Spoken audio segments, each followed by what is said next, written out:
اب دو کوتاہی کون سی ہے جو ہم کوتاہی کرتے رہتے ہیں؟ پوری زندگی گزر جاتی ہے، نمازیں قبول نہیں ہوتی، نماز کے اندر میں دو کوتاہی بتانے لگا ہوں۔ پہلی کوتاہی تو ہم کرتے ہیں قوما میں اور ایک جلسہ میں۔ قوما کس کو کہتے ہیں؟ جب ہم رکوع میں جاتے ہیں 3 دفعہ پڑھتے ہیں سبحان ربی العظیم، سبحان ربی العظیم، سبحان ربی العظیم، پھر جب کھڑے ہو جاتے ہیں نا، اس کو کہتے ہیں قوما۔ اچھا جلسہ کس کو کہتے ہیں؟ جب دو سجدوں کے درمیان ہم بیٹھ جاتے ہیں نا، ایک سجدہ کر دیتے ہیں پھر اس کے بعد بیٹھ جاتے ہیں، اس کو سجدہ کہتے ہیں، جلسہ کہتے ہیں۔ ان دو جگہوں پر ہم ایسی کوتاہی کرتے رہتے ہیں کہ جس سے ہماری نمازیں قبول نہیں ہوتی۔ اب وہ غلطی کون سی ہے؟ ذرا اس بات پر تھوڑا غور کرنا۔ ہم لوگ کیا کرتے ہیں؟ رکوع میں چلے گئے، 3 دفعہ سبحان ربی العظیم پڑھ لی، اب سیدھا کڑے ہوئے نہیں کہ سجدے میں چلے گئے۔ بات سمجھ میں آئے کہ نہیں؟ آپ نے اکثر لوگوں کو دیکھا ہوگا کہ نہیں، رکوع سے جیسے کڑے ہوئے، ابھی سیدھا کمر سیدھا ہوئی نہیں، سیدھا ہونے سے پہلے سجدے میں چلے گئے۔ اچھا جلسے میں کیا کرتے ہیں؟ ایک سجدہ آپ نے کر دیا، دوسرے سجدے جیسے بیٹھنے جلسے میں بیٹھتے ہیں، اب یہ کمر سیدھی ہوئی نہیں، ڈائریکٹ دوسرے سجدے میں چلے جاتے ہیں۔ حالانکہ قوما اور جلسہ اس کے 3 درجے ہیں۔ قوما کا ایک درجہ فرض کا ہے، ایک واجب کا ہے اور ایک سنت کا ہے۔ آپ مجھے یہ بتاؤ، اگر نماز کے اندر کوئی چیز فرض کی رہ جاتی ہے، آپ کی نماز نہیں ہوتی۔ آپ سجدہ سہو بھی کرو، نماز نہیں، آپ کو دوبارہ نماز لوٹانا پڑے گا اگر فرض چھوڑ دیا۔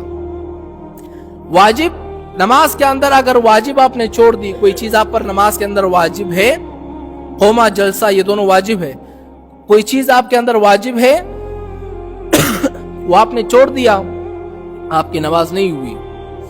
آپ کو سجدہ سہو کرنا پڑے گا۔ اگر جان بوجھ کر یا بھول کر آپ نے یہ کام چھوڑ دیا تو آپ کو سجدہ سہو کرنا پڑے گا۔ اور سنت کا تو یہ ہوتا ہے اگر آپ نے کر لیا تو اچھی بات ہے، حضور پاک صلی اللہ علیہ وسلم کی باتوں پر عمل ہو جائے گا، ایک عمل کے اندر ایک خوبصورتی آ جائے گی۔ اب قوما کے اندر فرض کا کیا مقام ہے؟ دیکھو، میں رکوع میں چلا گیا، 3 دفعہ میں نے کیا پڑھا؟ سبحان ربی العظیم۔ میں نے پڑھنے کے بعد جیسے ہی میں کھڑا ہو گیا، سمیع اللہ لمن حمدہ، یہ میری کمر سیدھی ہو گئی اور پھر میں سجدے میں چلا گیا۔ جب میری کمر جیسے سیدھی ہوئی، میرا فرض ادا ہو گیا۔ بات سمجھ میں آئی کہ نہیں؟ میری کمر سیدھی ہو گئی، میرا فرض ادا ہو گیا۔ جلسے کے اندر میری کمر سیدھی ہوئی، میرا فرض ادا ہو گیا۔ بات سمجھ میں آئی؟ یہ فرض کا درجہ ہے۔ اچھا واجب کا درجہ کیا ہے؟ آپ رکوع کے اندر گئے، 3 دفعہ سبحان ربی العظیم پڑھ لیا، پھر اس کے بعد سمیع اللہ لمن حمدہ کھڑے ہو گئے، آپ نے ایک سبحان اللہ کے بقدر کھڑے رہے۔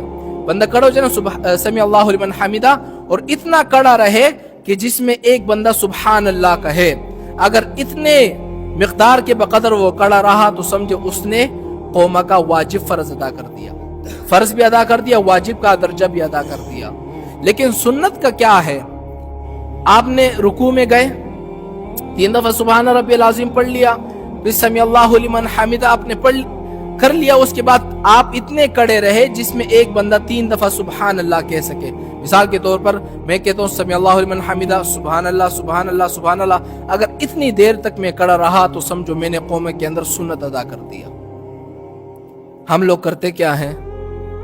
چلو امام صاحب کے پاس تو ہم جیسے کیسے کر کے فرض ادا کر لیتے ہیں، سنتوں کے اندر ہمارے دکانداری اور دنیا کے ٹینشن رہتی ہے۔ سمیع اللہ لمن، کمر سیدھی ہوئی نہیں، سجدے میں چلے گئے، دوسری سجدہ کرتے ہیں، دوسری سجدے کے لیے بیٹے نہیں تو دوسرا سجدہ کر لیتے ہیں، تو اس سے ہماری نماز ادا نہیں ہوتی۔ تو ان باتوں کا خیال آپ نے رکھنا ہے۔ یہ 2 کوتاہیاں اکثر لوگ کرتے ہیں، یہ میں نہیں بتا رہا، اکثر لوگ کرتے ہیں۔ رکوع سے اٹھے، کمر سیدھی ہوئی نہیں، سجدے کے لیے چلے گئے، سجدے میں جب چلے گئے ابھی سیدھا بیٹے نہیں کہ دوسرے سجدے میں چلے گئے۔ تو ان باتوں کا آپ نے خیال رکھنا ہے۔ لیکن اب یہ باتیں آپ کو سکھائے گا کون؟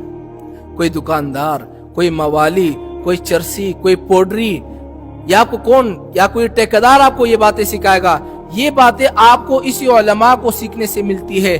لیکن یہ وہی علماء ہے، آپ کے ساتھ اتنا سا منہ ہے اور باتیں آپ ان کے پیچھے اتنی باتیں کرتے ہو، تو خاک آپ کو کوئی عمل سمجھ میں آئے گا؟